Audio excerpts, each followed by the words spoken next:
Benjamin made this beat. A lot of people always assume that I'm an extrovert. Yeah, Because of, you know, what I do and shit, but I'm really not.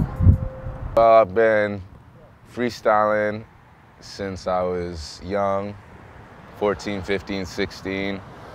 I'm from Maine, and I went to a kind of a smaller high school up there, a few high schools actually, but I was always just pretty much the best one at rapping, which, you know, is no big feat because I lived in Maine.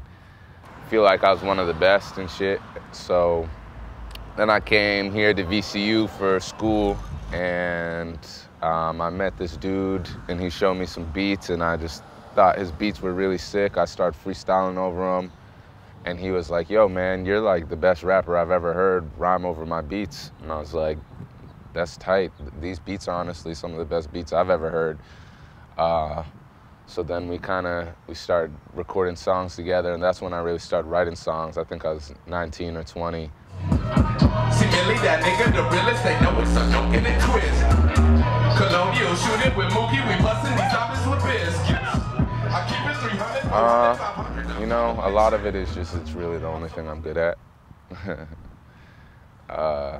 Yeah, I don't know, I've always liked it. My love for it grows more and more the more I do it, the better I get at it. You know, doing shows is awesome. It's like, it's really fun for me. And I'm also, I don't know, I'm inspired by kind of like a constant feeling of just being like a underdog or a black sheep, you know? And now it's like, this is something I'm really good at, and it's kind of like, I don't know, it's a way to like make people regret not fucking with me from Jump Street, you know what I mean? But also the scene is just so diverse, you know, as far as like when I think of the most successful rappers from Richmond recently, I mean, you had Skills back in the day, who was never really like a superstar or anything like that, but for a while he was probably, as far as I know, the most successful rapper from Richmond. And then there's like Nicholas F. I think he should be bigger than he is. Lil Ugly Mane is the dude who really like is the most popular dude from here, and like no one even knows who he is. I guess what I'm driving at is, it's kind of a black sheep, but it's also kind of like a, I don't know, it just hasn't popped yet. It's not really a thing. Like there's an Atlanta sound, there's a Midwest sound. I don't know if there's a Richmond sound yet, but I think there is now, and I think a lot of people would agree with me. But it's a relatively new thing that we're kind of establishing, you know. What I want to say is, everybody out there that's watching, everybody that's watching this world is both. Black Liquid, Richmond, Virginia's own. As you see right now, I'm in WIR 97.3 FM, where I do a show called Hip Hop for the Rest of Us. On top of that, I do another one on WDCE 90.1 FM, actually two, one called Hip Hop 101, another one called Hip Hop 102. I'm the hip hop director there. And on top of all that, I teach in public and private school hip hop creative writing curriculum that I created myself. And on top of that, and I'm also an artist who just dropped his 17th release, Black Liquid Cross Fiona Apple title. I get started why, right? Like why would I do this? I would do this because when I was younger, I discovered that hip hop, through their social interactions and whatnot, that hip hop was a voice for your poetry. That whether you were a rock dude or whatever, you know, your lyrics could have meaning.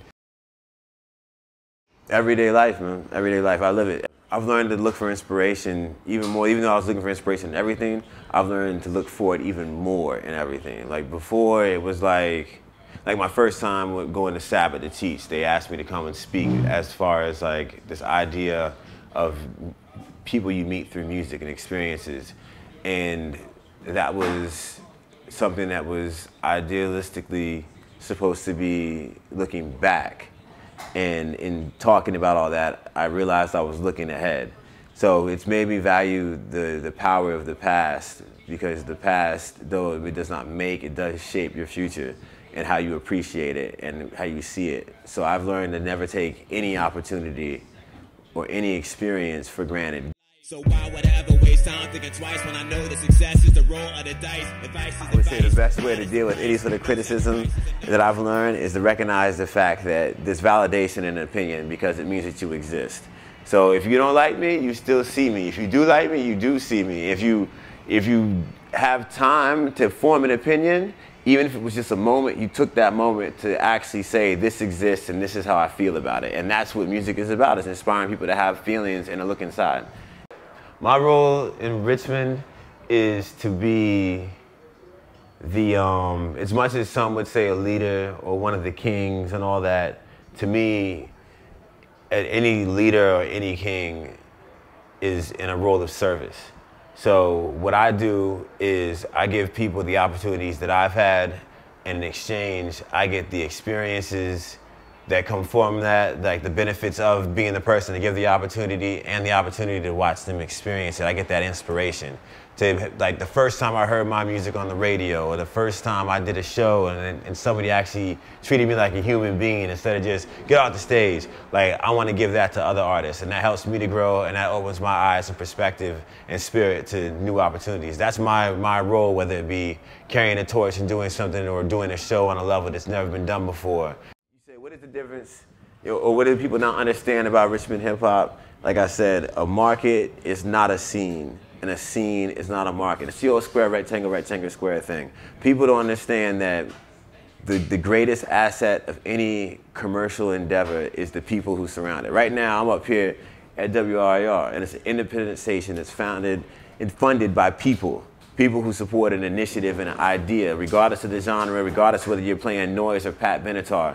They get behind the different diverse aspects, yet universal message and meaning of music. And if people don't universally get behind their artists in the city, regardless of how dope you are, regardless of how great you may think I am, it's never going to change unless people get behind it and support it on another level.